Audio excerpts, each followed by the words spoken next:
They want you to say grace. The blessing.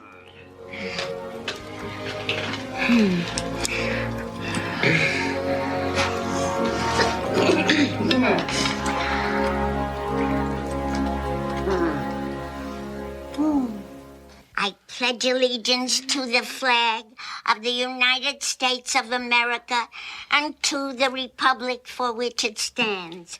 One nation indivisible, with liberty and justice for all. Amen. Amen. Amen.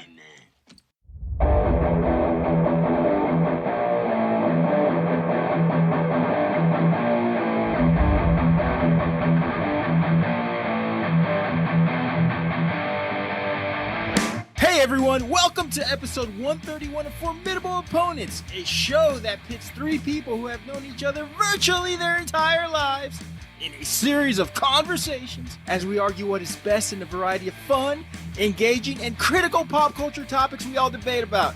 I'm Randall, and with me as always, Bob and Joseph, and this week's topic is Best Scene in National Lampoon's Christmas Vacation. That's right. In recognition of its 35th anniversary, we will be discussing the 1989 Christmas movie classic, National Lampoon's Christmas Vacation. 25,000 Christmas lights, Cousin Eddie's RV, a dried up turkey, full shitters. Yes, we'll be covering everything. Now, normally, Christmas movies have a category all to themselves, but Christmas Vacation is an anomaly. It crosses over to not only one of the best Christmas movies of all time, but also one of the funniest comedies of all time. The quotes, the cast, and how about this back-to-back stretch for John Hughes? He writes Christmas Vacation and Home Alone, two Christmas classics released in back-to-back years, two all-timers. Yes, fuck you, Hallmark. Christmas Vacation taught us the true meaning of Christmas. Yes, high light bills and trying to avoid your relatives at all costs. Clark's over-the-top optimism still has us rooting for him after countless rewatches. Although, we'll attempt to answer the question as to why he tries to cheat on his beautiful wife who treats him like a king. Today, we're luxuriating in the chaotic Yuletide splendor of National Lampoon's Christmas Vacation, a film as timeless as it is catastrophically absurd. A comedic masterpiece which serves as an irreverent treatise on the inherent futility of holiday perfection. It's time to relive the mayhem, the mirth, and the moments that remind us why the Griswolds hold such a treasured, albeit slightly unhinged, place in our hearts. Let's unwrap this holiday classic. For this week, Formidable Opponents debate and discuss Best Scene in National Lampoon's Christmas Vacation.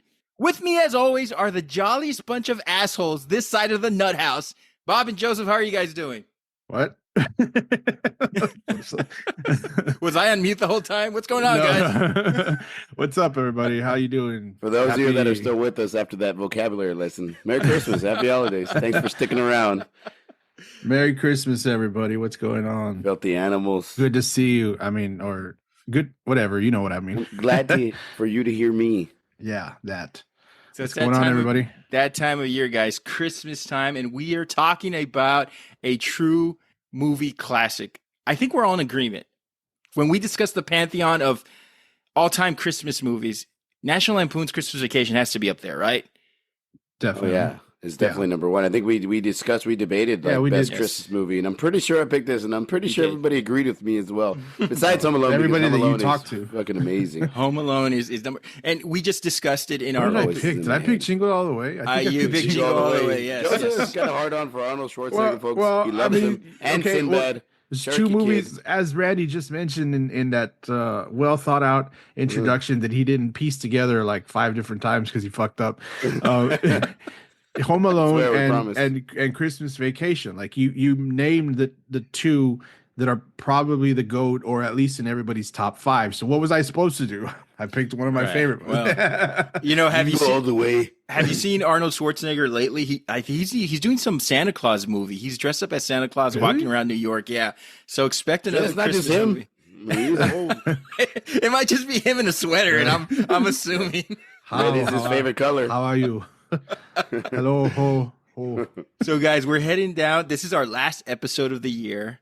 headed It down is. the home stretch. Yes. Joseph, you should have seen the smile on Joseph's face when Randall said that, folks. It's like, yes, really. It's just been and it's just been a crazy fucking month. So we'll leave it at that. Like, It's been a crazy few months. Let's try to get into the Christmas spirit. Yes, here. let's get into the Christmas spirit. We're talking about an all-time classic. Yes, Bob? I was saying Santa doesn't want cookies and milk. He wants whiskey. Whiskey. So, guys, talking about an all-time classic, Christmas Vacation. First question, what makes Christmas Vacation stand out as a holiday classic compared to other Christmas movies? For it being, an 80s Chevy Chase movie, I hate it's the what is it the I hate to use this term, but they don't make them like as Randy anymore. For the word. No, I'm just saying they don't make them like this anymore. I mean, it was a little it has its mix of like the adult comedy, the fun kid laughs that you see, and so it stands out because you compared to everything new. I mean, we discussed this. We held it up against some more movies of its time, and it was comparable. But there's a reason why more people that we talk to. I know my aunt watches this movie every year. I know. Is her name Bethany? I know. Is Bob she my best friend? Did she agree with me on the podcast last time? I mean, probably. I mean, we watch it every year. I mean, it's things like that. It's people telling you that. People telling us all the time, and people like agreeing with us. Saying, "Oh, I watch that every year." That make it like the top tier. Like, what movie?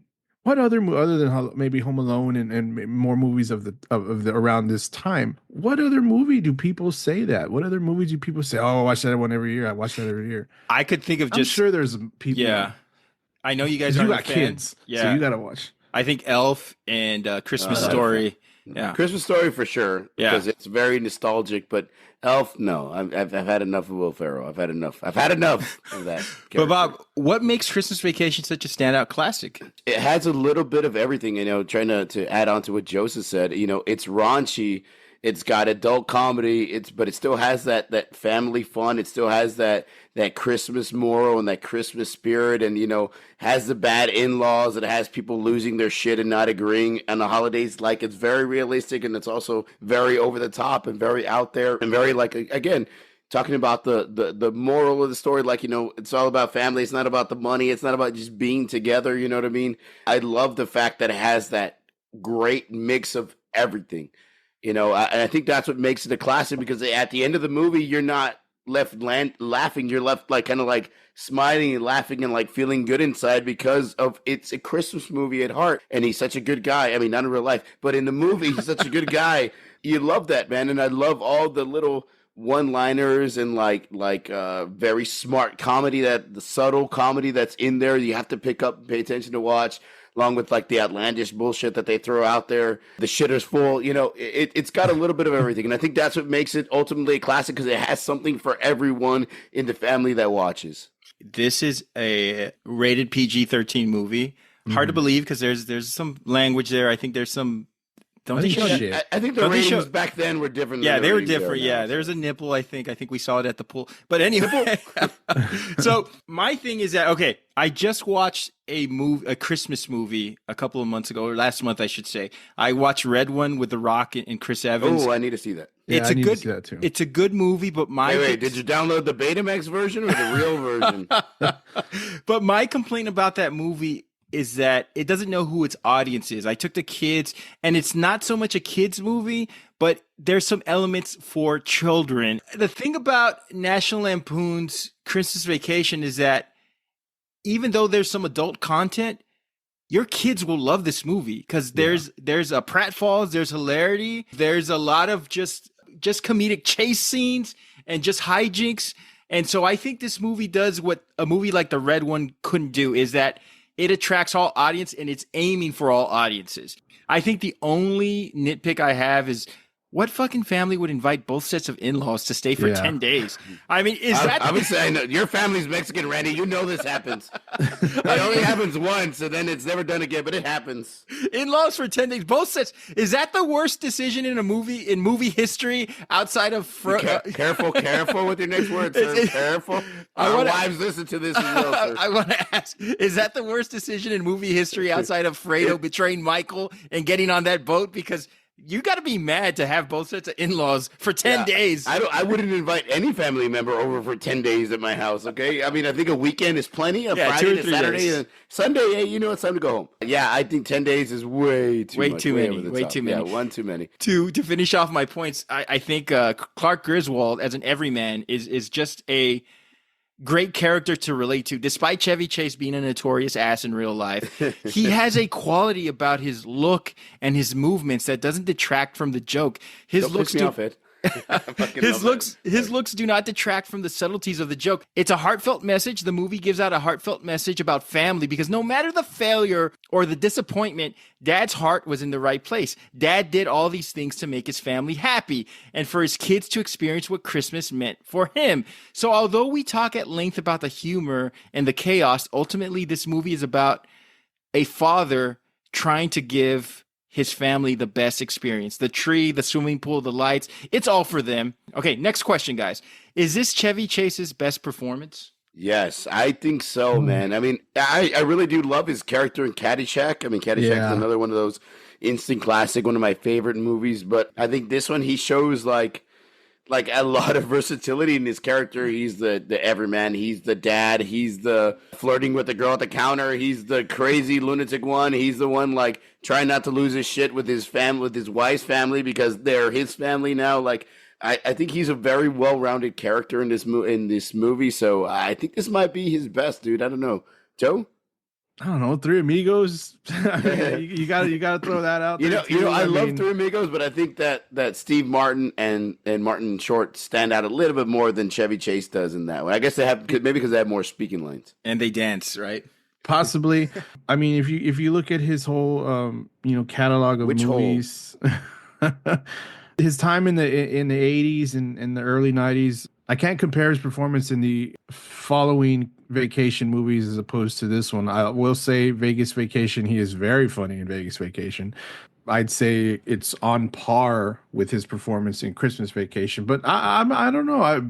Best performance ever? That's a little tough, man. I really like a lot of his the movies that we mentioned. I with Three Amigos obviously and Caddyshack being the staples. There's no disputing Chevy Chase's comedic talent. He was never tested. I think he was up for the role in American Beauty that Kevin Spacey ended up getting. But that would have been interesting. Yeah, that would have been very interesting. I was introduced to Chevy Chase in the 80s. We all were, right? In the 80s. I don't think that would have worked, though. I think I am a generation after his breakout on SNL. He was the first SNL breakout star. And you look at his 80s filmography, Caddyshack, which I think is his best performance, seems like old times, great movie. Under the Rainbow, not a great movie. Modern Problems, it was a miss. He rebounds with Vacation, classic. He hit it with Fletch. I mean, huge hit, right? I love Fletch. European Vacation, not such a great sequel. Spies Like Us, it was okay. Three Amigos is a classic. Funny Farm, underrated. Fletch Lives, again, the sequel was okay. Caddyshack 2, let's not talk about that. Yeah. And he ends with Christmas Vacation. And then the wheels, guys, they come off in the 90s. Nothing But Trouble, Memoirs of the Invisible Man, Cops and Robertsons, Man of the House. And I know you guys like Vegas Vacation. I'm not a big Vegas Vacation fan, but I thought it was funny, man. I love Vegas Vacation. Yeah. I get it. He's older. He's a pain in the ass, but he should have had 12 great comedies in his repertoire, in his filmography. He has maybe 4, maybe 5. I don't want to call Chevy Chase overrated, but as big as he was, he should have been bigger. He didn't have that want that someone like, say, I don't know, Tom Hanks had. Chase is the original good-looking, charismatic, quick-witted smartass. And if you don't believe that's a formula for success, look at Ryan Reynolds. Chevy Chase could have been 80s Deadpool, not looking at women stripping at a pool. I think things came so naturally to Chevy. He was so gifted. He never showed us that he had another gear. he didn't put forth effort to pull away from that caricature to where he was comfortable. I fucking blame Paul Simon, by the way. No, I don't know, guys. I think Chevy Chase, as big as he is, why didn't he have a bigger career? Was it just him being a jerk, burning bridges? Probably. I think he burned a lot of bridges, and he thought his shit didn't stink. I think that's what it was. Like, there's some, I think, actors that think that they're like, no, like, I'm the fucking star, and you have to do it the way I want to do it. And I think that he was so, like, as famous as he was, I think people were like, well, no. If you notice, like, there was a big drop off in his career after the 80s were turning to an end, and he really had only the National Lampoon movies and not much else after that because of his actions or his demands or the way he acted around castmates and directors. I mean, the original director for this movie took a hike and went and directed Home Alone because Chevy Chase was being an asshole, like in the when they were first starting out. So, I think his demeanor and his actions really played a big role in his success or lack thereof of a career in the late 80s, early 90s, you could say. Joseph, you have 30 seconds to defend Cops and Robertsons. Did you like that movie? No. Joseph just shook his head like, no. Let me ask you this. I've not watched this show, but how was he in Community? You guys watch that show? He was very funny in Community, but he was more of the side character. Joseph, right? You could say. Yeah, he was funny, but he's not the main character. He's kind of like he throws in his jabs, or not his jabs. He gets his lines in.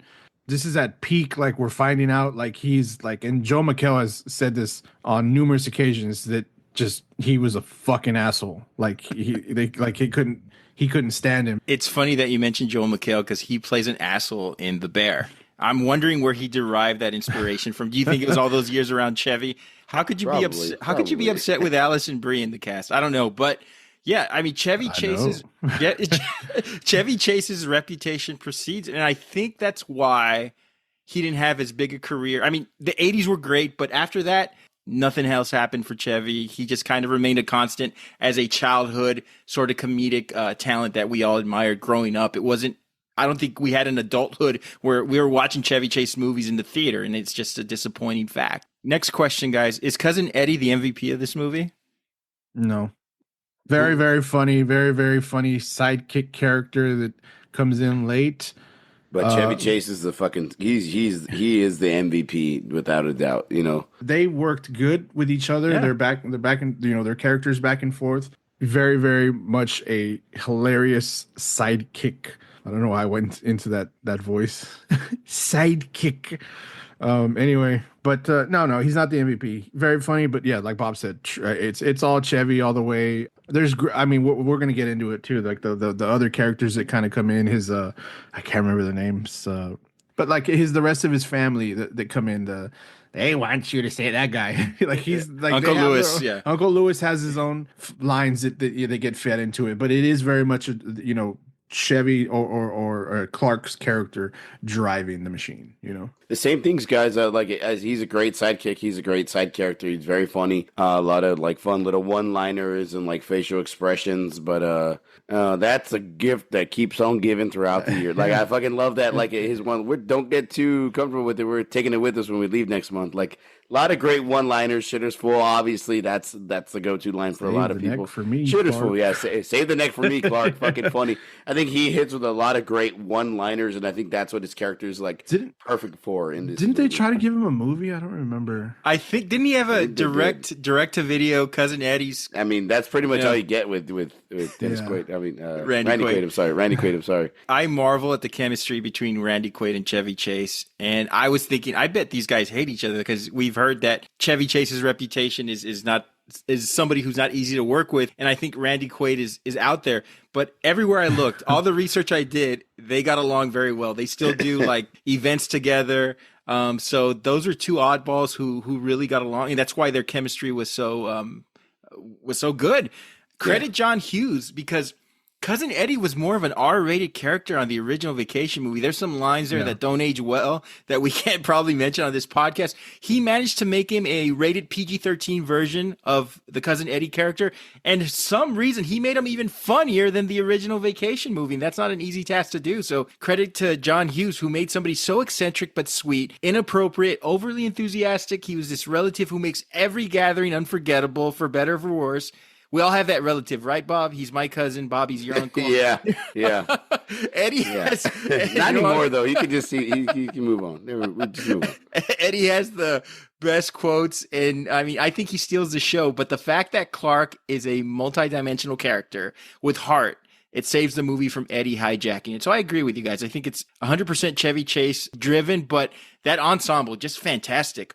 Just to add to it, they did it again in Vegas Vacation when Eddie's character does come out. He's very funny. He's got his lines, you know, that he says, and in actuality, he's kind of the hero. You know, he helps, as you know, he helps Clark get the money back, I guess, and of course he pays, you know, him back. But it was a Vegas Vacation is another PG rated movie. I think just PG Vegas Vacation. Yeah. And Cousin Eddie was still funny without doing anything like too major. So he gets his redemption. Every time she revs up the microwave, I piss myself and I forget who I am for 30 minutes. I mean, just classic lines, right? Next question, guys. Is this the best version of Rusty and Audrey?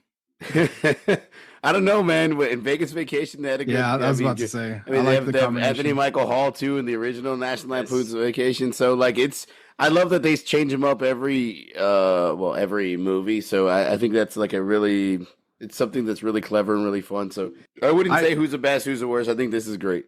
I think they're one of the top tier because of it's just this movie in general, and they do good. They don't have like the biggest roles in this movie. Yeah. And in Vegas Vacation, they're older and they do have more stuff happening to them. Papa Giorgio, you know, Nick Papa Giorgio, because they get more lines and more things happening to them when they're older in Vegas Vacation. I think, you know, that makes them better because they have a few things. What's her name? Juliette Lewis is funny. She had her lines in there, and who it was what's his name? Johnny Galecki. Yeah. Johnny Galecki at the time. Yeah, so. Which, I mean, he ended up having, obviously, a massive great comedic career. Yeah. So. Roseanne and the Big Bang Theory. Yeah. He even had a small role in I Know What You Did Last Summer. Yeah, I mean, he's had a great career. I mean, for me, the OGs, Anthony Michael Hall and Dana Barron, were so good. But what a huge improvement from the Euro Vacation kids. Jason Lively, Blake Lively's half brother, another Ryan Reynolds connection there, and Dana Hill, who offered We get it. You're in love with Ryan Reynolds.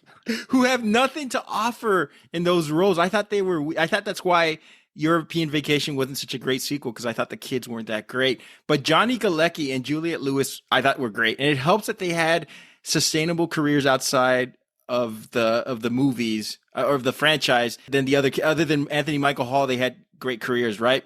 And I enjoyed their performances. And Joseph, does Juliette Lewis fall under those weird actresses that you find attractive? Seems like she was awesome in Natural Born Killers, but not in a hallway, in a fucking amazingly cool. Yeah, like her and Woody Harrelson were fucking amazing in that movie. She's cool. She looked cute. She looked. Maybe it was because of the hair color in Old School. Yeah. I think she was California is another good movie she was in. I mean, yeah, she's a talented actress. Oh yeah. What are your thoughts on the opening song? Is it a classic Christmas song? I don't want to hear it while I'm driving. If I'm listening, it's like Holiday. What's it called? Holiday Road by Lindsey Buckingham for the first one. Yeah. I mean, like they play it, and it's very National Lampoon's Caddyshack-esque. Yeah. Like you hear like the same, like they have very similar tones, and it's cool. Like when I hear it, I think of the movie. I don't think of Christmas, but I think of the movie. Yeah, your mind just goes. Yeah, like exactly what Bob said. Your mind goes straight to the movie. You don't think like it's not like like a classic Christmas song, like, you know, Jingle Bells. Like that's fucking classic Christmas, you know. Every version, every cover, everybody that puts out a version of Jingle Bells. When you hear the opening song, yes, like Bob said, you just go straight to this movie. That's it. Just like when we hear White Christmas, we don't think of the film, we think of the actual song. I think this song, Scarface. I think this song, Christmas Vacation, I feel like it's picked up in the last decade. It fits so well with the movie. Probably one of the whitest casts ever. The only person of color is the police officer at the end. But here we have a soulful tune from a rhythm and blues and gospel singer, the great Mavis Staples. So for some reason, it works after a few years. I don't know. I enjoyed the song. I thought it was a good intro song. It fits. So, guys, we're going to go on to our honorable mentions. Best scene in National Lampoon's Christmas Vacation. What do you got for us, Joseph? Honorable mentions. So, yeah, I got a few. Like, obviously, Clark's pool fantasy. I think that's hilarious. The whole carving of the turkey scene. I know we threw out a few lines with from Cousin Eddie earlier. The sledding scene, that was almost my selection. I think that's hilariously funny scene. Love it. Your selections are obviously on my scene as well. The prayer, I guess, in the dinner, part of the Pledge allegiance scene, to the flag. Betty Boop. Yeah, Betty Boop. I just like, I mean, there's so many in this movie, and you're the whole beginning to get in the tree, the whole in the car. Yes. I mean, so Great beginning. a lot of them. Bob. Yeah, you definitely got to start off with that opening scene. That's one of the funniest scenes. Like, it really gets you cracking up with him arguing in the road rage incident and then, like, jumping off and cutting out that big-ass tree and bringing him a lot of sap, a little sticky. I did love the Pledge of Allegiance. Like, Grace, they want you to say grace. I fucking love that blessing. The Grace died, what did she say, 5 years ago? What is it? I fucking love that. That's one of my all-time favorite scenes. We have a guest, a friend of the show that watches the show religiously. Grew up with him, Rico. Shout out to you if you still listen. I don't know if you do. I'm sure you do. Former sponsor. Yeah, he was our sponsor there for a while. He was. He better be fucking listening. Never saw a dime. He was with us in the beginning. But he saw a lot of uptick in his views. Anyways, like we always say, Grace, they want you to say grace. I fucking love that. The one thing he didn't mention, Joseph, that I think is fucking hilarious, that Uncle Lewis and Aunt May, they wrap their cat and they try to give it as a gift. And then like the cat ends up getting electrocuted, which is fucking hilarious, dude. And then we have Cousin Eddie with his famous one-liners. He was like, if she had 9 lives, she just spent them all. And he starts fucking laughing, and then they have to throw out the chair because it got caught on fire or whatever when it got electrocuted. The cat eating the Christmas lights. I thought that scene was fucking hilarious. The scene, Randall, this is probably one that me and you have talked about when he's in the office. He's like, kiss my ass, kiss his ass. Happy Hanukkah. I fucking think that scene is hilarious, dude. Fucking hilarious. Again, smart comedy. There's some very smart comedy amidst the raunchiness and the family fun type of thing. That I thought that was extremely smart and funny. The dinner scene again, saved the neck for me, Clark. I mean, just so freaking funny. I knew we should have. She cooks it without defrosting it, so it's dry to hell, and then they're all like eating it hilariously. Then again, we're gonna have the happiest Christmas since Bing Crosby tap dance with Danny fucking Kaye. I love that, and I love that the end of this scene, like the father-in-law says, "You've gone loony," and he's like, "Don't piss me off, Ed." Like he's fucking literally like losing his shit in his eyes or like going back and forth. That's hilarious. I love that he's like trying to be so nice and understanding with, especially with the in-laws, like to like, no, it's family, we're friendly, and then he fucking loses it. He's like, don't piss me off. I thought that was fucking hilarious. I absolutely love that scene. That's one of my favorite scenes of the entire film, dude. Rand, what are yours? I was kind of laughing because you said Aunt May. It's Aunt Bethany, but we all love Marissa Tomei, so you're going to be forgiven. Shit. It's Aunt Bethany. Spider-Man. Because May is her. I think May is her real name. Shit. Yeah, May. Yeah, you're right. May That's Questel. why I call her Aunt May. All right. No, you got it. It's okay. All right. So the opening, both of you are right. The search for the perfect Christmas tree. Eat My Rubber, Clark flooring it on the hatchback, Audrey's frostbite. By the way, I love the throwback Chicago Bears hat. The Bears were 6-10 in 1989, the year that the movie took place, and missed the playoffs for the first time in 6 years. So Clark Griswold, a hex onto a once mighty franchise. Yeah. How is this for irony, though? Jim McMahon, the 1986 Super Bowl winning QB, traded to the Chargers during the preseason in 1989, replaced as a starting quarterback by Jim Harbaugh, who is currently the head coach of the Chargers. One last thing about the Bears, they started off 4-0 and ended 2-10, much like the current Chicago Bears. So they've been the same for decades going on. I'm sure Mike Ditka wasn't happy. But the Bears cap, my second favorite prop behind the Tasmanian Devil mug. Love it. Cousin Eddie showing up, it's past the halfway point of the movie. And no matter how many times I watch this movie, I check the time in anticipation of his arrival. My lone gripe, I thought they could have casted a better family for Cousin Eddie. The wife and the kids, couldn't we get a young Holly Hunter? How old was Leonardo DiCaprio in 1989? I just didn't think that his family was very funny. You were shooting growing pains. Bob, another scene that we love, Kiss My Ass, Kiss His Ass.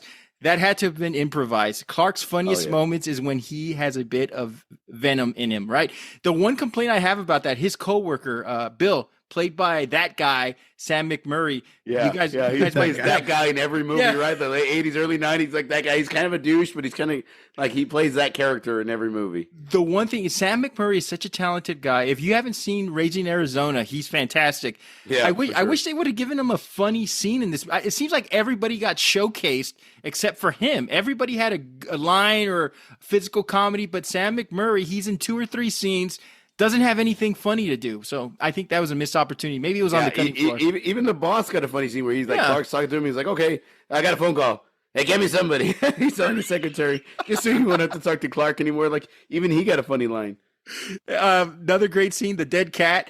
He was a gift, then he was electrocuted. Sort of like Michael Clark Duncan in The Green Mile. So that's fucked up. I'm tired, boss. I had Clark in the basement. It breaks away from the zaniness. It was heartfelt. Love that scene. The sled, catch you later, dudes. Anything with Todd and Margot. What's incredible is that in most of the scenes, they are only interacting with each other. And Julia Louis-Dreyfus was incredible. You can see why she became a star even before. I think this movie came out around the Seinfeld's first season, but Todd and Margot are just you know, how long do you think that marriage lasted, guys? Not very long after that. Why don't you bend over and I'll show you? I wasn't talking to you. I love that. Clark's rant, happiest Christmas since Bing Cosby, tap dance with Danny fucking K, the whole dinner scene. And I'll be honest with you. There is an F word. Wow. Okay. So yeah, PG-13. I was like, I'm trying to remember. I was like, I know there's shit and shitter, but I was trying to remember if there was any F bombs. So yeah. I'm sorry I interrupted you. No, I think this is I think now in PG-13 movies, you could only say one F word. You can only say fuck once. Yeah. And in this movie, he says it at least 3 or 4 times. And I'll be honest, the in-laws, I thought they were okay. Nothing special, not a lot to them, but they were okay. I love the mother-in-law because she was in Everybody Loves Raymond. That's one of my favorite shows of all time. Doris Roberts. Yeah. Yes, classic. dude. Oh, Rest I in love peace. her. Yes, love her. But we get a gift towards the end of the movie, and that is Uncle Lewis and Aunt Bethany. I guess they were there to save the old people demographic. I don't know, but they were hilarious. I want, I want my old people out of touch and crazy, overbearing, and crankiness is overdone. Give me crazy old people. So rest in peace. Fucking fall asleep. Rest in peace to both of them too. Actually, I think the in-laws and the grandparents, 5 out of the 6 are no longer with us. So rest in peace to those actors. And thank you for the gift that they've given us to watch this every year. So we're going to go on with our selections. Joseph, you're up first. What is the best scene in National Lampoon's Christmas Vacation? I decided to talk about the lighting of the Christmas lights on the house scene. So for this, I am going to include the setup scenes of Clark getting the lights, started. You don't have to include them. That's fine. I really don't care. I think it's just a long setup to that one particular scene. So starting off, we do get that first climb of the ladder with Clark, getting the lights up there and realizing how tall he is, how far off the ground he is, and the ladder giving way. I thought that was, to me, like, this is the start of this whole thing. And to open with Clark climbing the ladder, seeing how high he is, dropping the light strand from his mouth. I believe he was carrying it in his mouth, and then the ladder giving way and him falling down. I was like, immediately I'm sold on this, the what's going to happen here. We also get, of course, the more parts of this because this takes place over a few days. The second part of it would be being Clark, up on top of the roof, stapling, almost sliding down, grabbing the storm gutters. I love how he's like trying to figure out which part of the ladder to grab, like front, back. He's I forgot about that. That part, that whole setup scene where he finally does get up there and he's, he accidentally staples his shirt to the roof, yanking, hijinks. Like I'm glad Randy said that in the beginning. This all sets up, and it's particularly this scene in general, and I guess the movie itself, hijink comedy, and it's great, and that's that was the 80s, and that's fine. It doesn't take anything away from it at all. Just to be said. Going back to the neighbors, Margot and Todd, I loved how this sets up that in between scene with the freaking sheet blade of ice flying through the. Why is the floor wet, Todd? Destroying the stereo. It's the perfect kill.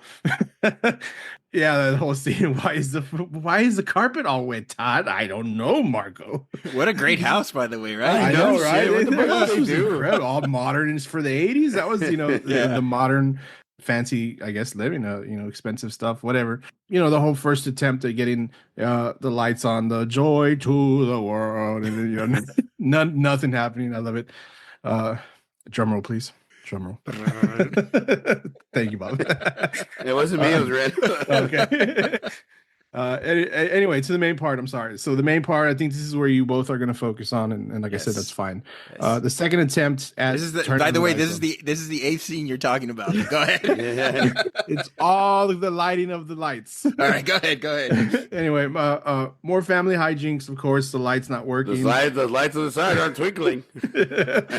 His in-laws giving him shit. His parents being very supportive. I love it. I love how his mom, I can just picture it. I can imagine it. And it looks beautiful, dear. Like, oh, such a sweet mom. The whole light's not working all because of, a switch, apparently. The one switch that everything's plugged into. Of course, we got the neighbors next door on their little romantic date. They finally seem to have, gotten themselves some time to get over being angry. And of course, the light's fucking turning on to levels of brightness that nobody's ever seen, apparently, because apparently it takes the juice away from all the surrounding area. And then you see that. I love that, how the nuclear, just that scene where you just see nuclear power and the fucking arm pull it up, like turn on the nuclear power. I love it. Just a quick little scene. Back to, adding to the neighbors, them in the middle of that date and suddenly being blinded, and the shit that ensues, them, not being able to walk around. I believe, what is it? Todd ends up falling down the fucking stairs because they're trying to go get a ladder, and the lights keep going on. And this kind of, leads to the whole meltdown. I'm sorry, I skipped some stuff, but, Clark melting down before he finally getting the lights on, before he thinks he finally gets the lights on. Am I right in thinking that I've always believed that Jesus is the reason? Yes. The what? The reason for the season? What's the wife's name? Audrey? Ellen. No, Audrey's the daughter. Ellen. Yeah. Am I right in thinking that Ellen realizes what's going on and she fucks with him in the end, right? Like by flicking the switch. I've always thought no, she realizes it and she smiles and she turns it on. Yeah, I think she realizes she's too good of a wife to fuck with him, Joseph. Okay, I think she loves that man. I think I understand, but she was pissing him off. He was. Did you see the shirt she wore for Christmas Eve? It was immaculate. She called him Sparky. Yeah. Okay, go ahead. Well, anyway, so finally flicking the switch, turning the lights on, everything, everybody enjoying, finally seeing what, the fruits of his labor, everything happening great. Of course, the neighbors still being blind. And this scene kind of trails off, and I'm not going to talk to this part, but it leads to the whole reveal of Cousin Eddie, it's beautiful, Clark. Just, that whole, like, out of nowhere Eddie, so it just, it led to that, I know we talked about earlier, the second half, of the not minor character but the sidekick character of Eddie coming back into the fold. I thought it was perfect. It was a great way to get him into this movie. A nice segue into that whole thing. This is probably one of my favorite scenes, one of the funniest ones. I love what happens to the neighbors and everything in between all of that. Guys, what do you think? So we just got a third of the movie from Joseph's description. This podcast will now be available on Audible or Libby. Just want to say, okay. So be thankful I did it. This is the last one of the year. We won't be back for a while. Enjoy it. I want to share why this scene is super important to the movie. Here we go. Clark is due for a win, right? Family is crowding him. He has horrible neighbors. Work sucks. I know. Boss is a jerk. He just wants a win. Those Christmas lights are not just decorations, Joseph and Bob. They represent a mission. They represent Clark's lifeblood in this film. That's his pulse. The whole entire purpose of this movie is for Clark to give his family a great Christmas. Just like in the original Vacation movie, the reason that worked was because he wanted to give his family the best vacation they could ever have. European Vacation didn't work because he didn't have that motivation. But everything was for the family. The bonus was for the pool. He got that nasty, ugly tree because he wanted the family to enjoy it. The food, everything was about the family and the experience. Every single motivating factor for Clark is how can he make this Christmas the best for his family? Some may argue that Clark is doing this for selfish reasons, right? And he's self-indulging on this nostalgia on how Christmas was this mystique, and he is forcing his beliefs on what the holiday should represent to his entire family, because they obviously don't share the same opinion of what's going on. I think that it's they're all assholes. They are. Assholes. They are. Except for Ellen. Except for Ellen, but the rest of them are all assholes. Bob, you're not wrong, because Clark his intentions are always good, and people are always sort of blocking him and not supporting him. And I think it's the former. I think Clark is flawed, but his intentions are inherently good. So those lights are an embodiment of Clark's will and joy. We all know what it's like to want to make people feel the joy we want them to feel by our creations. Bob, maybe for you, it's smoking the perfect brisket. Joseph, for you, maybe it's crafting the perfect omelet. You guys didn't think I was going to show your culinary skills off in this. Yeah, I know. I was thinking something way different. I mean, for me, it's hot chocolate. Me and Swiss Miss, right? So the lights. Abuelita, Randall, get it right. Overrated. I do not like step forward. Do not like Abuelita. So the lights working. Too much cinnamon. Just rolled over in her grave. The lights working is such an important plot point. The music makes the scene. Oh, come all ye faithful, followed by Handel's Hallelujah chorus. Just amazing scoring of the scene. It's not only the emotional apex of Clark's will and frustration. You have some great physical comedy from Julia Louis-Dreyfus and Nicholas Guest as Todd and Margot. The lights blinding them before their romantic night, just hilarious. By the way, Julia Louis-Dreyfus's nighttime attire, I think we slept on that. She looks immaculate. So to this day, is immaculate. She looks incredible. When the lights come on and the meter spins, the 58 extension cords and the nuclear auxiliary, it's just the best, right? Those kind of like it reminds you of like a joke like on Airplane or The Naked Gun, just some hilarious hijinks. Yeah. Clark's frustration can really be felt, but what tops that is his joy. The joy is not of accomplishment, but of sharing the moment. I thought the sweetest part of the film was Clark standing next to each family member, acting like he just won the Super Bowl. That moment he shared with his mom, who, by the way, was played by Diane Ladd, Laura Dern's mother, and she's only 8 years older than Chevy Chase. Even embracing his in-laws who are jerks to him, maybe because he tries to cheat on their daughter. We'll get to that later.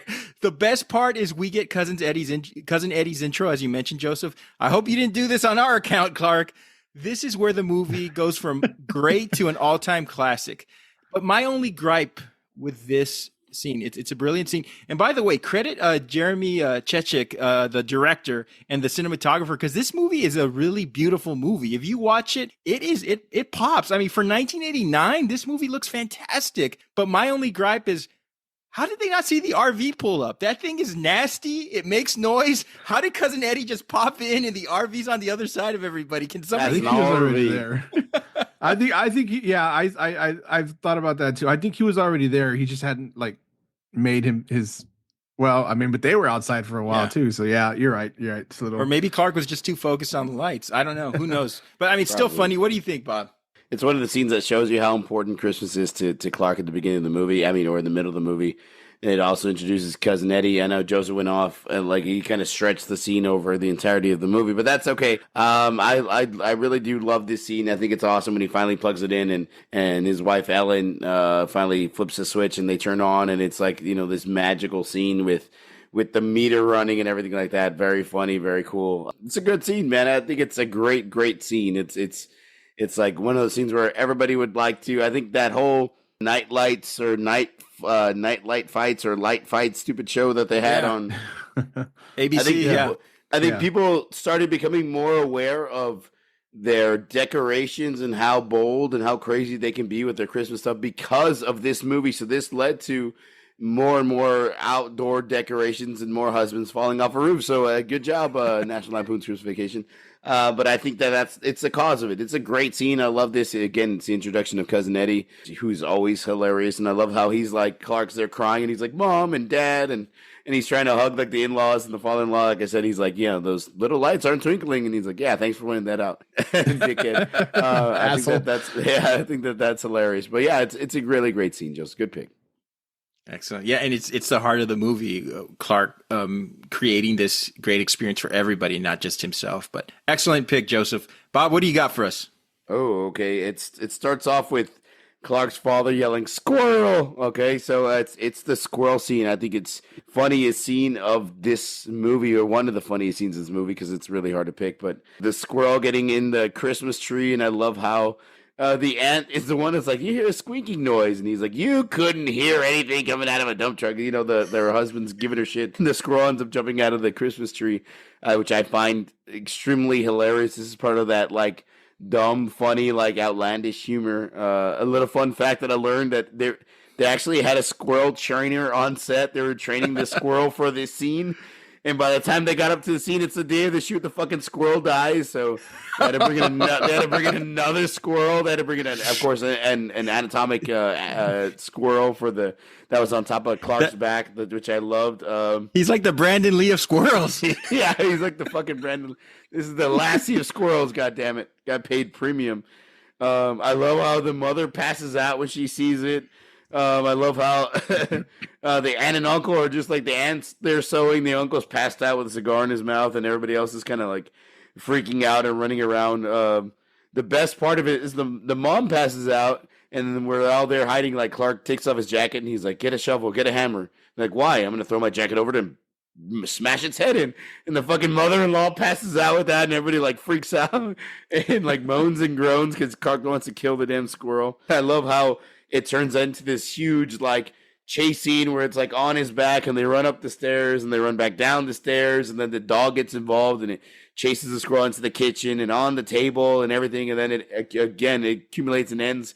Julie Louis-Dreyfus knocking on the door, ready to fucking punch Clark in the face. She opens the door and the squirrel jumps on her and attacks her chest, and then the dog jumps on the squirrel and jumps on her, and just a great ending to this old school chase scene, funny scene, over the top scene. Like, I thought it was just hilarious and funny the way they do everything, and it's just one of those scenes, man. It's always stuck with me. I always thought it was hilarious, man. The squirrel scene. What do y'all think about it? Who doesn't love a wild screwball comedic chase scene? What a hilarious scene. To me, this scene was the most indicative of the 80s. Now, this movie came out in 1989. How do you know it's an 80s movie? Because of the score playing in the background of this scene, the craziness, the zaniness. This is what makes it undoubtedly a classic 80s comedy. What I love about the scene is just about everybody is involved. The only person that isn't involved is one of the funniest people in the movie, Cousin Eddie. But, you know, there's even a joke about him eating squirrels in that scene. So I love how Eddie eat these goddamn things. I love how Uncle Lewis, I love how Uncle Lewis and Aunt Bethany completely no-sell the squirrel attack. Like, Uncle Lewis stands up, he's like, I'm too old for this shit. Yeah. By the way, is Uncle Lewis's wig like the worst wig in movie history, other than that Mexican kid from Twilight when he had the long hair? I mean, what a terrible wig, right? So we have a lot of squirrels in our neighborhood here. They're jumping and climbing on trees. My biggest fear, and no lie, and it's not any of the loose dogs in the neighborhood. It's the fucking squirrels. I feel like someday they're all going to yell, fuck it, and start attacking me when I'm doing my jog. How do you defend How do you defend yourself against these wild creatures, right? When we first tails, Randall, pick them up with the tail and fucking spin them and chunk them. Come on, bro. When we first moved into the city, our first place, we had a squirrel in the attic. It was running around. It was keeping us up at night. I thought we could wait it out and it would die of starvation or something. No, it just kept on running. I was not about to stick my head up there in the attic and risk, losing an eye socket. So we called pest control, and they sent out this guy with a mullet and a sleeveless shirt named Dusty. So I know we got the right guy. And this guy looked like he could talk to raccoons. So we had him go up there. Anyway, Dusty set up cages and caught this squirrel, but there were two of them, and the adult squirrel was dead, but the baby was still alive, and it ate its mom's arm. So just nasty. You think I'm going to try and catch an animal? Jesus Christ, it's into a horror movie. This is Black Christmas now. You think I'm going to try and catch an animal that would eat its own mother's arm? No, that's some Menendez Brothers shit. Anyway, the scene, every second of the scene is funny. We have hijinks. We have involvement. Everybody has something to do.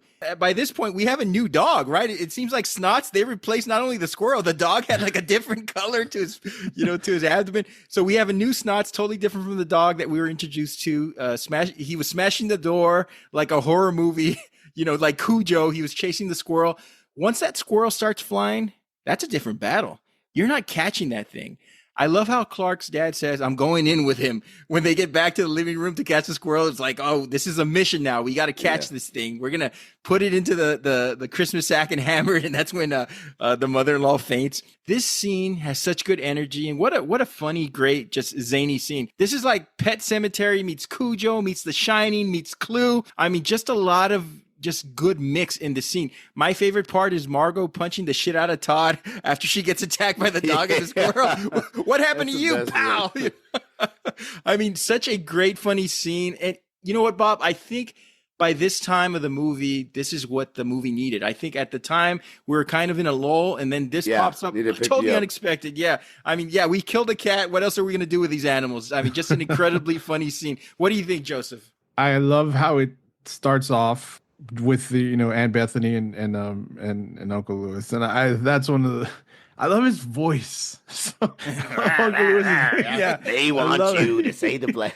I love it, dude. I love it. So, I love how, that's the older couple from another generation. So that's just how they talk to each other. But you couldn't hear a dump truck trying to a glycerin plant. I fucking love it. Anyway, I do. Yes, it's perfect. It's what this movie, I don't want to say is about, but the theme of why we love it so much. The 80s classic hijinks movie, but with Christmas and with a character like Clark Griswold attempting to catch a squirrel from the big fucking tree that he didn't need.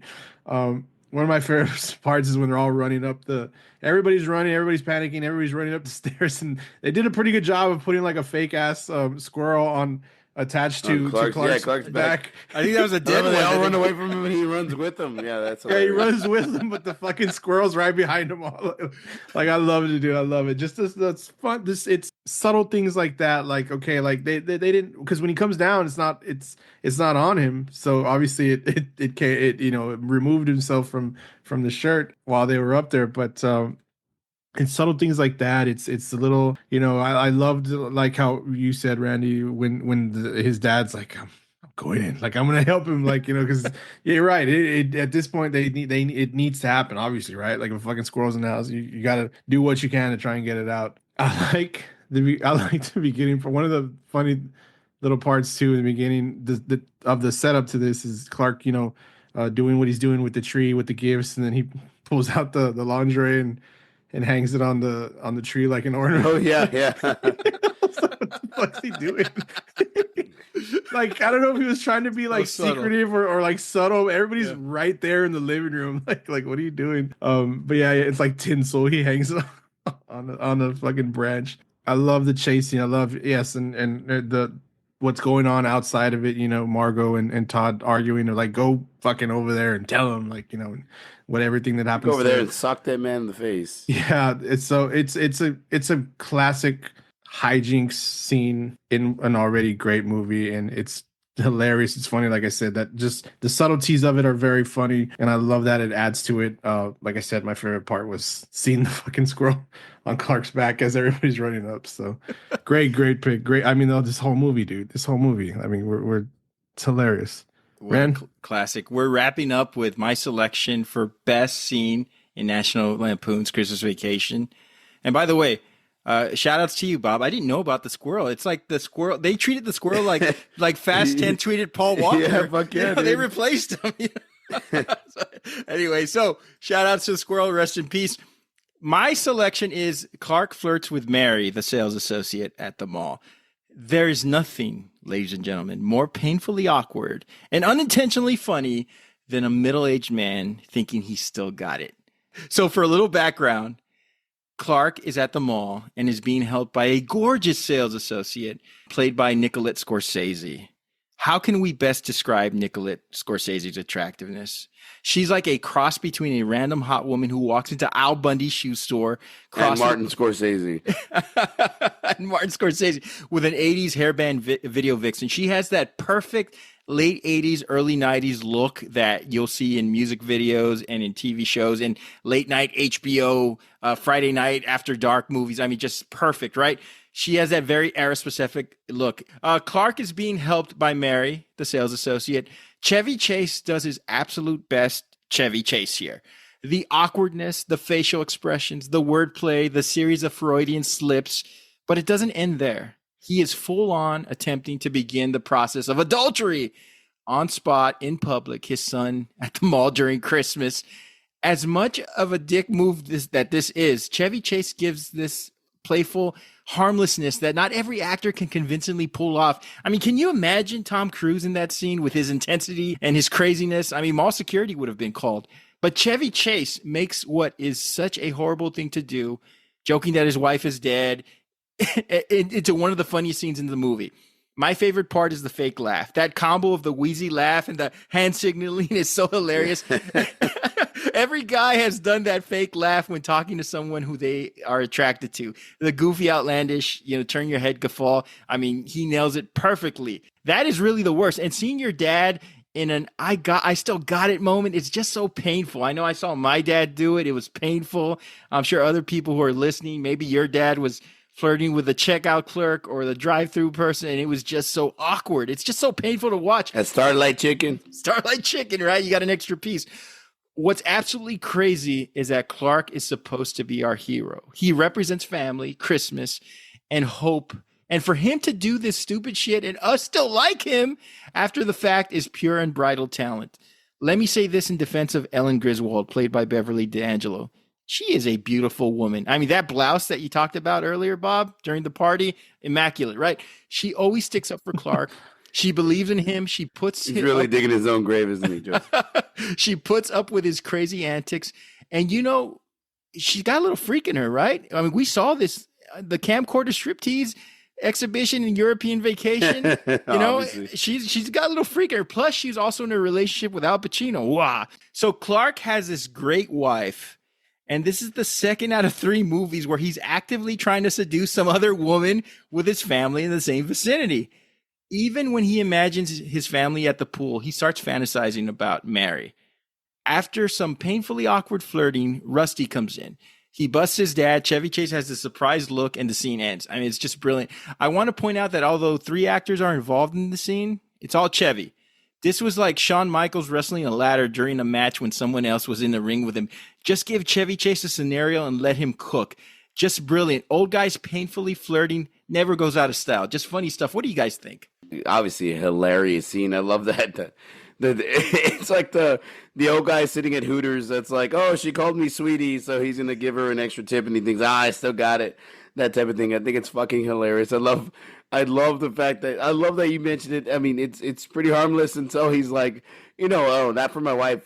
She's dead, God rest her soul. No, she's not dead, just divorced. But I love that he's like, God rest her soul. Like it's even like, she's just divorced. Why the fuck would you say God rest her soul? It's a very funny look. What did he say? Look, Russ, no lines. Or what did she say? Yeah. Fucking funny stuff, man. Well, that's my name. Tissy to be married. That's my name. No shit. I love that. I love that scene. I love his playfulness. It's very funny. It's so stupid of him to be flirting with somebody who's like obviously way out of his league, even though his wife is incredibly gorgeous. Yes. But somebody's younger, way out of his league, and he's like just cracking him laugh. I mean, doing what he's doing, and the son catches him in the act, which is obviously hilarious. This is a funny scene, man. It really, really is. I love that he's getting so nervous that he's stumbling over his words, and he starts wiping his brow with the panties that she has there on the, like, what the fuck? And if his wife isn't dead and they are divorced, why is he buying her lingerie? That's a great question. I think he gets caught in the act of lying there. But yeah, a great scene, really, really funny scene. I really crack up laughing with this. Is it as exciting and funny as maybe the squirrel scene? No, but I think like this is definitely a memorable scene. Maybe it's because of Scorsese, maybe it's because of Clark thinking he has a chance with her, but I think it's a really great scene. For it probably being the smallest scene or the shortest scene of our selections and of honorable mentions too. Well, yeah, yours is like at the movie. It is extremely funny to hear Clark stumble his words through while trying to talk to this girl, saying everything and anything to reference her boobs. I mean, at the beginning would it be Christmas Christmas shopping season if stores were less hotter than they are, things like that, a bunch of stuff. I love his this is probably, I mean, he's great throughout the whole movie, but this acting like nervous and what's the term I'm looking for, like bashful. That's while trying to constantly referring to it's funny to hear him stumble over that, and then of course getting caught, and then what does he say? He says there's plenty of shopping days left until adulthood. Like this, like just completely every fucking thing, like he just like keeps like really saying what's on his mind and then quickly correcting himself. I love it. And of course, you know, I mean, yes, a very beautiful woman. Getting caught by, you know, or getting seen or found out by his son. And I think that's one of the funniest, and that's one of the funniest lines in the movie, or just a little tidbit of the movie, and a great way to end this scene. And what does she say? She says, these are cut really high on the hip. Look, I'm wearing something similar. See, you can't see the line. You can't see the line, can you? Can you, Russ? Fucking love that. No, it's like you can, Dad. It's like just like realizing, like, oh shit. Fucking hilarious, dude. I love it. Great scene, of course. Great. Yeah, I mean, these are all this entire movie. I already said. I think everybody had a great selection. I think love his stumbling. I think that's the funniest thing about this. It is, and the thing is, you would think that all those Freudian slips were overkill, because you could get away with 3. I think he does 5 or 6. Yeah, and the thing is, they're funny. I mean, he just keeps them rolling in, and the scene is not affected by those jokes. Because you know, you're talking to somebody, you're probably going to mix up a word or two if you're nervous, but every sentence starts off with something painfully awkward and inappropriate, right? Can I throw something in there? I think they had to extend it because I think people the first time seeing it are laughing so much that they may have missed a line or two, so he keeps it going, you know what I mean? They see it the second time and you catch a different line, maybe the first couple of times you're watching it. But I mean, it may be overkill, but it's really, really good. And I get, if you look at Nicolette Scorsese's filmography, by the way, I think she's 71 or something. how much time has passed? I looked it up real quick. Because I was trying to. She's 70. The thing is, Clark is 81. Oh, for all of us. Chevy Chase is 81. So I know in the movie, yes, she's a beautiful woman. She looks younger. He doesn't look old. She does, you know, she's supposed to be the younger flirty girl. I don't know how old Clark was in the movie, but I guess so. They're trying to say she's in her 20s. She was only 11 years younger than Chevy Chase. I think she was 35, but she looks like 22, 23 years old. She looks incredible. So let's pump the brakes. I think. Do you guys think that she was flirting back with him, or do you think he was just getting the wrong idea? He was definitely getting the wrong idea. I mean, she's trying to make the sale. I'm assuming back in the days, you know, it's commission of the sale. So I can see, obviously, I think she caught on that he was, he's like obviously fumbling his words and in awe of her. So I think she's playing her like what? Because what regular person, like, okay, you'd figure a regular person would like realize, okay, this person's saying, you're trying to say Chevy Chase ain't handsome, Joseph. No, but like the shit that he's saying, like, oh, my wife, and it's like, oh, she's dead. No, she's not really dead, but we might be divorced. Like just a bunch, like a regular salesperson probably would have been like, okay, you're fucking weird. But when she says, well, that's my name, she looks like she's got flirt all over her face. It looks like she's into this is the typical old man at the Hooters right there, Randall. He's got it. I mean, she gave me the wink and the gun. She gave me that little smile. It has to be some kind of, she's in sales, Randall. She's in sales. Come on, bro. That was not fake. That was the best acting she did in the movie. That line sold it, right? I think that's I know. Like, I'm going to Dillard's right now. So, guys, as we're closing up, what are your closing thoughts on Christmas Vacation? Hands down, top 5, top 2, top 3. I'll say top 3. I'd have to sit down and think. I know we did this already. We did this episode of Best Christmas Movie. I've seen some stuff. I've seen, you know, those Christmas Chronicle movies. I think get up there because they kind of stick to this. You know, just the Narnia. No. The Christmas Chronicles, the one with Kurt Russell. Kurt Russell is. Oh yeah, those are good. Yeah, those are good. 8-Bit Christmas is a good one too.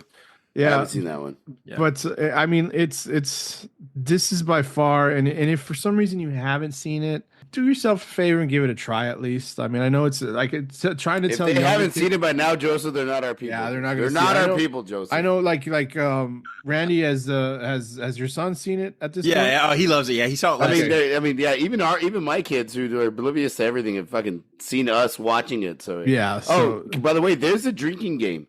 So we plan to do a drinking game. I don't know, Christmas Eve or Christmas Day. There's a drinking game that goes with this movie. I'm gonna post it on our Instagram, and I'm gonna set a date for us all to do it. So if anybody wants to join in on the Christmas, like I'll put a time and a place where we're watching it, and I'll put the rules when every time Clark's called Sparky, or every time Eddie says Clark, you know what I mean, or Clark loses his shit. Like there's some rules to it, and I'll post it up there, and it's a great drinking game. I'll make sure to post that soon. Final thoughts on Christmas Vacation, Bob. Were you done, Joseph? I didn't know if you were.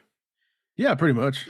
Well, I mean, just like after Bob cut me off. Final thoughts are that, like we said, top 3, great movie. Give this a chance. For some reason you haven't seen it. It definitely holds up. I know we've talked about certain movies from the 80s that would not work. I don't see anything in this movie that wouldn't have passed today. I mean, other than people just might not think it's funny because it's not hip or cool or whatever. But now we sound like the old guy saying hip.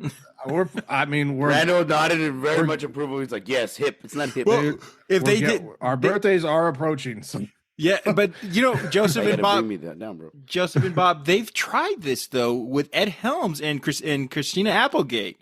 Well, but that was. I love Ed Helms, but he's not Chevy Chase. Like, there's a different kind of humor. He was playing late Russ, 80s, right? early 90s. Yeah. He was playing a grown-up Russ. But he was just playing a surrogate to Clark. I mean, everything he did was Clark Griswold, and he just didn't work. Remakes are ever good, though. I mean, come on, let's be real here. The new Vacation movie, I didn't think was so good. Nah, it wasn't very good at all, man. I mean, you can't beat the originals, dude. That's just the way it is, especially with that great cast that I had. I mean, it's pretty much untouchable. And I know Joe said top 3, top 5. For me, it's number 1. I think it'll always be number 1 for me. It was funny when I was younger. It got even funnier as I got older. It got even funnier as I became a dad. Like, I think it really fits the narrative of somebody who's trying to really do good by his family and also try not to lose his shit because he's working and dealing with family and all that. Like, I think it really hits on so many different levels, especially as you get older. So it's the number 1, man. It'll always be my number 1 Christmas movie. It was Chevy Chase's last great performance, in my opinion. I mean, sad because I think he had plenty of gas left in the tank. We should have had another decade of peak Chevy. The good news is that with this being a holiday must-watch, he's immortalized. Clark Griswold, you could talk about Vacation, you could talk about any of the other iterations, but Christmas Vacation, Clark Griswold is going to be forever immortalized. Just like Will Ferrell and Elf or Jim Carrey and The Grinch, no matter what you think of their movies, they will be known by generations to come. Christmas Vacation is 35 years old, and the jokes hold up. Holy shit. Yeah. But the jokes hold up because they are centered around relatable family dynamics and timeless humor. You add the characters, the quotes, the heart of this movie, it will just live on forever. If Chevy Chase's reputation was that of a difficult individual to tolerate, but his legacy is that of a brilliant comedic actor, he wins because this is his legacy movie. A lot of great actors, a lot of brilliant comedians do not have legacy movies. Chevy Chase does. Caddyshack and The Three Amigos are great, but Christmas Vacation is so attached to the holidays and has a rewatchability.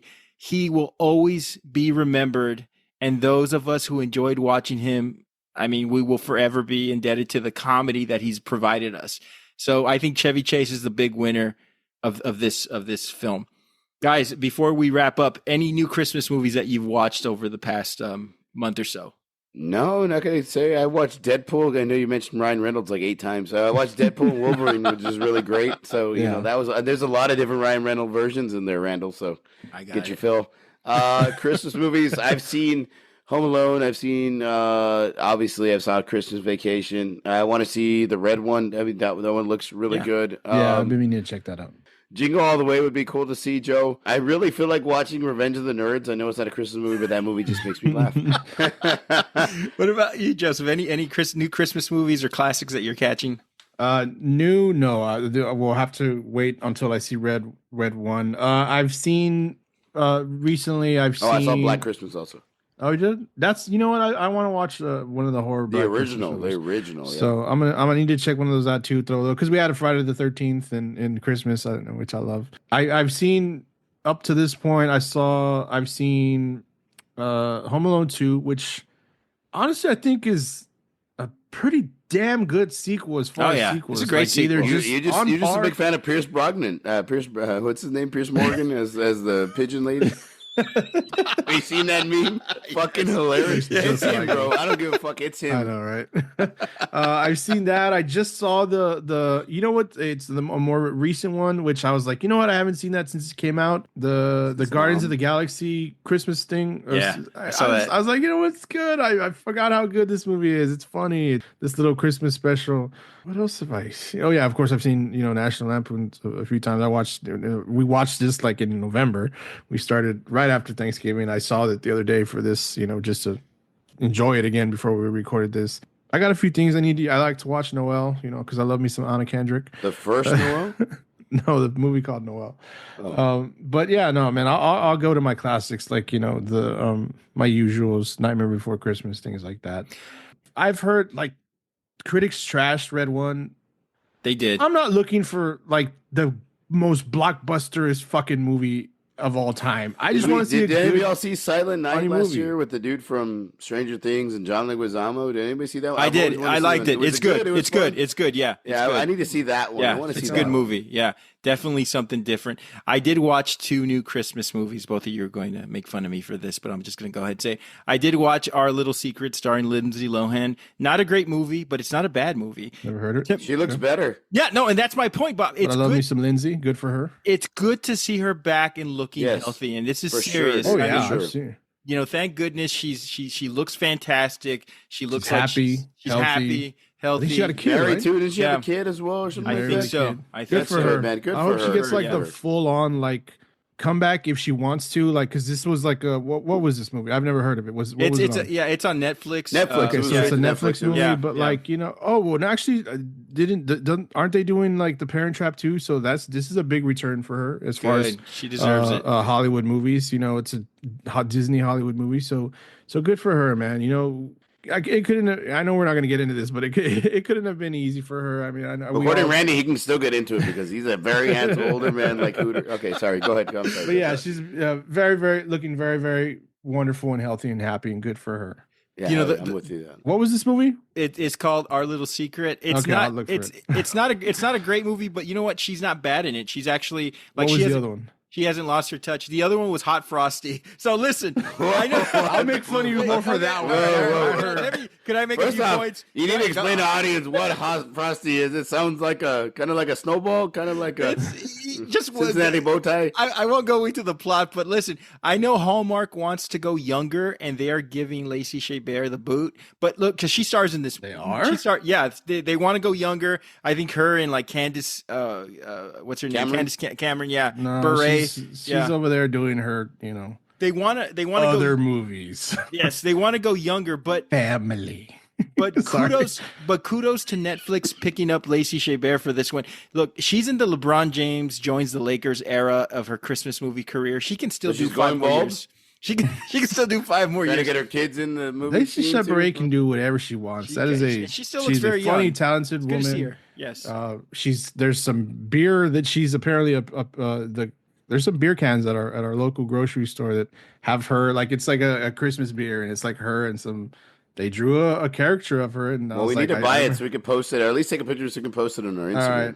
I saw it at the store in the cooler. I was like, is that Lacey Chabert on a beer? And I was like, is this beer any good? No, I don't want it. Is it called? You have to watch with Hallmark. Is it called Lacey Chabert? Okay, anyway, before we wrap up, it's called the same movie over and over on fucking Hallmark. Before we wrap up, guys, this is the last episode of the year. I bet you're going to watch the Chiefs movie. I bet you're going to watch the Chiefs Christmas movie. I am. I definitely am. Any closing remarks to our listeners or to anybody out there? Hey guys, what a long, strange trip it's been this year. Yes, I agree. You know what? Just too much shit. I want, and we're not going to be that kind of podcast. So I just want to tell everybody that since we won't be back until the new year, a couple of weeks, 2 weeks, 3 weeks, yeah, like 2 or 3 month. weeks, yeah. Not too. Joseph settled down. Joseph like less than a month. In 4 months, we'll be back. 3 months. The Beatles. We normally take a month After a off trip at this to time. India. It won't be that long. We've taken months off all throughout the year. I think we're okay. Yeah. It's gonna be bigger than coins. I'll tell you that much. Bigger than coins. Head about my penis. But yeah, let me. thank you all for apparently a wonderful year. Loving a us. Great second half of the end of the year for us. We don't know what you see in us, but I appreciate it. And I wish you, I know they wish you, the guys will say the same thing. Wish you all the best. Merry Christmas. Don't put words in my mouth, sir. Happy holidays. Happy New Year. Take care. See you all next year, guys. Happy Hanukkah, dude. You missed it out. Happy Hanukkah. I agree. I would say whatever you celebrate it, and you celebrate. Oh yeah, with your we're with family. you anyways. Fuck yeah. It has been a strange year. It's been a different year, but I think that there's been a big rise or an uptick in our listeners and our downloads, and we just want to say thank you very much. We would love. I know Randy says every time, hey, we'd love to hear from you. No, we fucking want to hear from you. Like, bug us on Instagram. Comment on our shit. Tell us that we suck. Tell us that we're great. Tell us that we're funny. What was funny? Tell everybody that I kicked their ass in whichever show. It's Christmas Vacation for life, folks. Tell them. Tell these two assholes. So that way they know. We would love to actually hear from you and interact more with our fans, man. We're going to try to put our stuff out on YouTube. We'll put our episodes out, past episodes, so you can rewatch or re-listen. We'll try to put our faces out there more. We got some new stuff in mind for the new year to kind of change it up and add something new, but we still have a shitload of topics, folks, and bad takes and funny takes, and it should be a fun ride. 2025, I think, is going to be a really, really good year for us and for you too. We hope you all come along for the ride. Okay. I'll just end with thank you everybody for your listenership. I think the last couple of months our listenership has spiked, and thanks for anybody getting the word out or, sending our little show out to your friends or your family to listen to. This year's been a little rough because we've had new responsibilities at work, promotions, other things that we've had to take care of. And, but we're always going to keep doing this. Even if, we have to take a week off here and there, we're always going to be chipping away on getting to just put the best content we can out there. And as Bob and Joseph said, we're going to work on new initiatives. We didn't have any guests this year, but we're going to change that next year. Wow. No, we didn't have any guests this year. The people that live in my head, though, they're a part of the show. We'll have some guests next year and some interesting spins on some episodes. We're working on a few things, trying to get a few other people on board. So everybody, Lindsay, if you're out there, listening. Lindsay, if you're out, Lacey Chabert, whoever, Nicolette Scorsese, please hit us up. We know you're 70, so we could record early. So I just want to say thank you to each and every one of you. Perhaps. And thank you, Bob and Joseph, because once again, another fun year. Love hanging out with you guys and just talking about stuff that we grew up on. Oh yeah, dude, I definitely. Hopefully we can do a live show sometime soon or a live meetup next year. This is why we need some more interaction. If you all want to meet up, we can meet up in San Antonio. We can meet up somewhere. And kind of like do a show together, just meet up in general, meet our fans or meet people that just want to talk shit and say that we're terrible. That'd be really fun.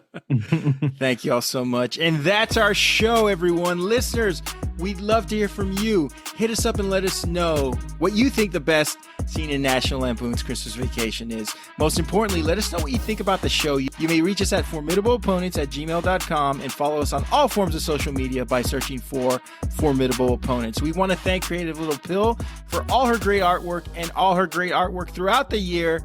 Please follow her on Instagram at Creative Little Pill. Please subscribe, rate, and review us on any podcast platform you're listening to us on. And join us in next episode next year as we kick things off with Sexiest Song of the 2000s. So for Bob and Joseph, we'll see y'all next year. Merry Christmas and happy holidays. Hallelujah. Holy shit. Where's the Tyler? Everybody. Oh, say does that